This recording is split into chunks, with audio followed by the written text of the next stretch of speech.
Pokea kwa imani. Sasa mtu mwingine anaona neno la Mungu ni kitu cha kupita tu. Kama kuna watu walioandikiwa hilo neno la Mungu, tulioandikiwa ni sisi tuliyekubali kuokoka ili lidusaidie katika maisha yetu. Yesu asifiwe sana. Sijui kama unanielewa mtu wa Mungu. Nakwambia kabisa Mungu ana mpango wa kutubariki katika nchi ambayo ametuweka. Wakati mwingine watu huwa wanahama, anasema hapa baraka hazipo, ngoja nikazitafute baraka sehemu zingine. Hiyo ni kwenda kinyume na neno la Mungu. Ni kwenda kinyume na neno la Mungu. Lakini ukienda sawa na neno la Mungu, inua macho. Halafu utaona, na ukiona Mungu atakuelekeza. Bwana Yesu asifiwe. Nasema Yesu asifiwe. Mkondo wa baraka, njia ya baraka itakujiria, na wewe utaanza kutembea katika njia ya Bwana. Utaona uwepesi, utaona uwepesi. Mungu anakusaidia, lakini uendelee kumtii, uendelee kumnyenyekea na kumtegemea. Bwana Yesu asifiwe. Ni nzuri wakati mwingine kutambua mahali ulipo. Kutambua mahali ulipo, kwamba mahali hapa nina sura hii. Nimempokea Yesu nikiwa na sura hii, nikiwa na maisha haya. Sasa naanza kuondoka na Yesu kama nilivyompokea, bila kumchanganya Yesu. Ni nzuri kuwa na Mungu aliye hai.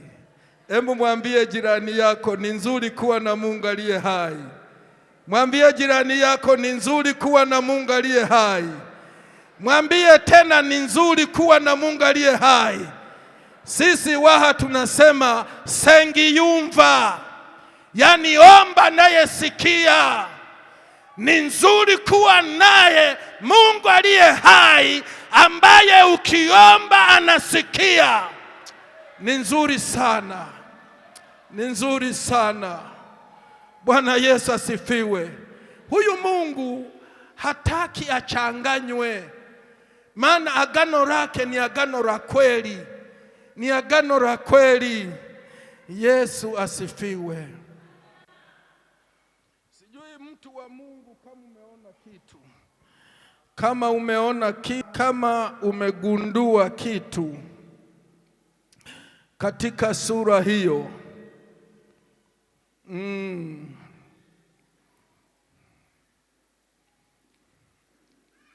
Kwa hiyo Biblia inasema umependa haki, umechukia maasi.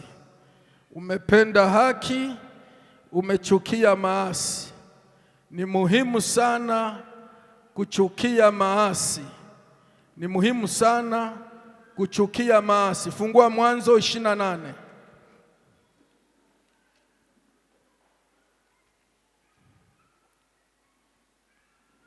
Mwanzo 28.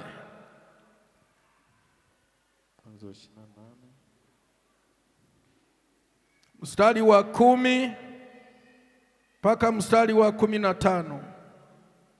10 hadi 15, Biblia inasema, Yakobo akatoka Beersheba kwenda Harani. Akafika mahali fulani, akakaa huko usiku kucha, maana jua lilikuwa limekuchwa. Akatoa jiwe moja la mahali pale, akaliweka chini ya kichwa chake, akalala usingizi pale pale. Akaota ndoto, na tazama, ngazi imesimamishwa juu ya nchi, na ncha yake yafika mbinguni. Tena tazama, malaika wa Mungu wanapanda na kushuka juu yake, na tazama, Bwana amesimama juu yake. Akasema, mimi ni Bwana Mungu wa Ibrahim baba yako, na Mungu wa Isaka. Nchi hii uilalayo nitakupa wewe na uzao wako, na uzao wako utakuwa kama mavumbi ya nchi, nawe utaenea upande wa magharibi na mashariki na kaskazini na kusini. Na katika wewe na katika uzao wako jamaa zote za dunia watabarikiwa. Na tazama, mimi nipo pamoja nawe, nitakulinda kila uendako, nami nitakuleta tena mpaka nchi hii, kwa maana sitakuacha hata nitakapokufanyia hayo niliyokuambia. Sema amen. Sema amina kubwa. Hii inamaanisha na iwe hivyo. Jinsi Mungu alifanya agano na Abrahamu, anafanya agano na Ibrahim, lakini anafanya agano na Yakobo. Huyu ndiye Mungu wangu na ndiye Mungu wetu. Usimsahau, ni mwamba wako.